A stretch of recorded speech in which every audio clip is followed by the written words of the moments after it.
Page पे देखते हैं। नेशनल ऑब्जेक्टिव ऑफ एजुकेशन यानी राष्ट्रीय स्तर पे शिक्षा के क्या उद्देश्य होने चाहिए, इसके बारे में देख लेते हैं। पहला क्या है, education and perspective, productivity, science education, work experience, vocationalisation of education, application of science.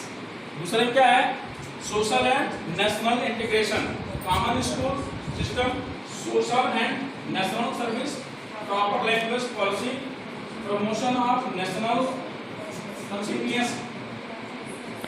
इसके संबंध में कहा गया जो हमारा शिक्षा का राष्ट्रीय परिदृश्य होगा वह केवल छात्रों को पास आउट करने के लिए नहीं होगा, उनको डिग्री प्रदान करने के लिए नहीं होगा, बल्कि वह शिक्षा प्रणाली राष्ट्र एकता के सूत्र में बांधने के लिए होगा।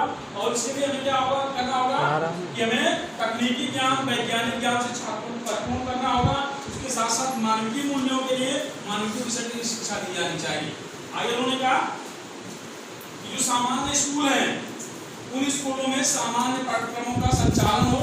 फॉर एग्जाम्पल हम कर सकते हैं, जैसे हमारा कॉलेज है, यहाँ पर किसी तरह का विभेदीकरण नहीं, किसी तरह का स्पेशलाइजेशन नहीं है, अर्थात सबको सामान्य स्कूल में, कॉमन स्कूल में समान अवसर उपलब्ध होगा। अगर हम इसको स्पेशल स्कूल पढ़ें तो ऐसे स्कूल जहाँ पर किसी विषय विशेष की किसी विशेष बाला को शिक्षा प्रदान किया गई है, मान्य कि मुख्य विद्यालय या चिकित्सा की शिक्षा प्रदान की जा रही है या अभियांत्रिकी की शिक्षा प्रदान की जा रही है, ऐसे स्कूल को कॉमन स्कूल नहीं कहते।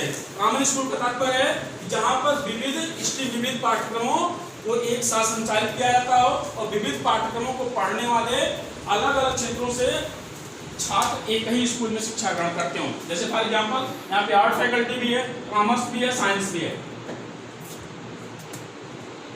देख लेते हैं एजुकेशन एंड मॉडर्नाइजेशन, यदि है peace with standing knowledge, curiosity of change, creation of new social order.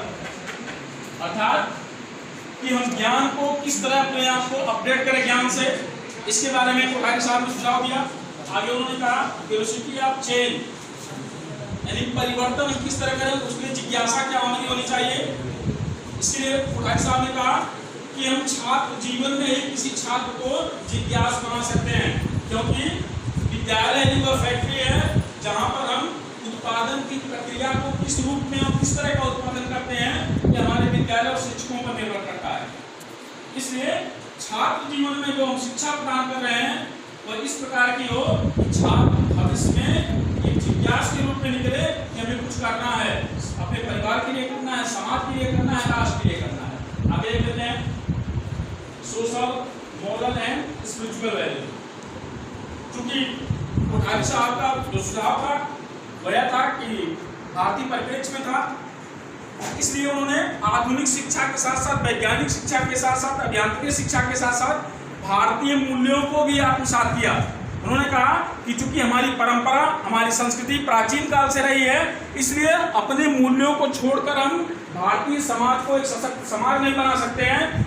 इसलिए आवश्यक है कि आधुनिक विषयों की शिक्षा के साथ साथ हम सामाजिक शिक्षा, नैतिक शिक्षा, आध्यात्मिक शिक्षा को भी स्थान दें, तभी हम भारत के युवाओं को एक पूर्ण मानव के रूप में स्थापित कर सकते हैं, जैसा कि भारतीय धर्म और दर्शन कहता है।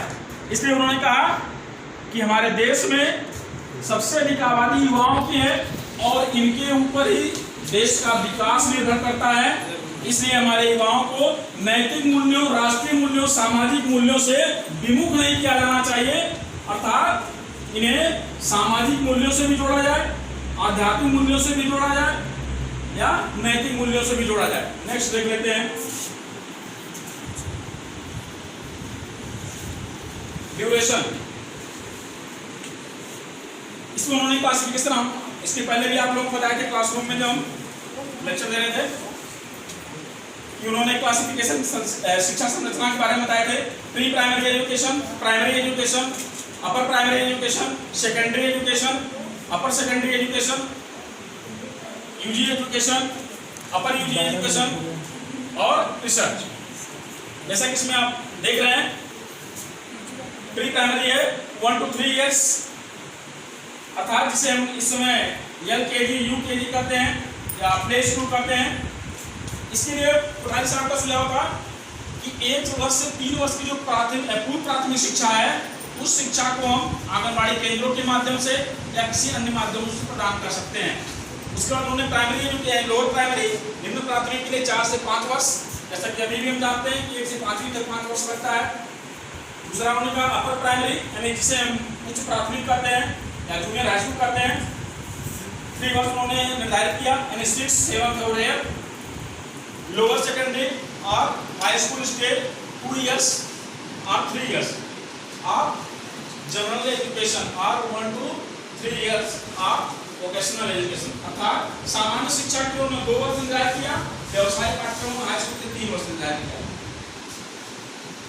हाई सेकेंडरी स्टेज में 2 वर्ष, जनरल और प्रोफेशनल के लिए उन्होंने कितना निर्धारित किया 1 से 3 वर्ष। यह हमारा रहा secondary, senior secondary, primary, pre primary. Next देख लेते हैं इवैल्यूएशन एंड एग्जामिनेशन। इस संबंध में कोठारी साहब का कहना था कि इवैल्यूएट करने के लिए अगर हम स्टेप बाय स्टेप इवैल्यूएट करते हैं तो वह प्रोसेस सबसे इफेक्टिव होगा, सबसे प्रभावी होगा। अगर हम वर्ष में एक बार किसी बच्चे का मूल्यांकन करते हैं तो मूल्यांकन सही भी हो सकता है, गलत भी हो सकता है। इसलिए छात्रों का वास्तविक मूल्यांकन करने के लिए सतत मूल्यांकन किया जाना आवश्यक है। सतत मूल्यांकन में क्या आता है, जैसे कक्षा कक्ष में या विद्यालय में बच्चा प्रवेश लेता है तब से उसके कार्य व्यवहार, उसके अध्ययन की क्षमता, प्रश्नों के उत्तर देने की क्षमता, उसके शिक्षकों के प्रति व्यवहार, विद्यालय के अनुशासन के प्रति उसके व्यवहार क्या है, या समय समय पर उससे टेस्ट लिए जाते हैं, असाइनमेंट दिए जाते हैं, यानी उसके परीक्षण की जितनी भी विधियां अपनाई जाती हैं वह सब सतत मूल्यांकन के अंतर्गत आते हैं। लास्ट में देख लेते हैं एग्जामिनेशन के बारे में, यानी परीक्षा प्रणाली कैसी हो। इस संबंध में कोठारी साहब ने कहा कि अब तक जो परीक्षा प्रणाली भारत में लागू रही वह दोषपूर्ण थी। अतः भारत की आवश्यकताओं के अनुरूप युवाओं को अगर तैयार करना है तो उनका परीक्षा प्रणाली भी परिवर्तित करना होगा। हमें उनके वास्तविक स्थिति को ध्यान में रखते हुए दीर्घ उत्तरी, लघु उत्तरी, वस्तुनिष्ठ प्रश्नों के माध्यम से इससे उनके तथ्यात्मक ज्ञान का भी पता चले, हम परीक्षा प्रणाली अपनाएं, तभी वास्तव में परीक्षा प्रणाली को हम पूर्ण कर सकते हैं। और इसका मेरा पॉइंट पूरा होता है। थैंक्स।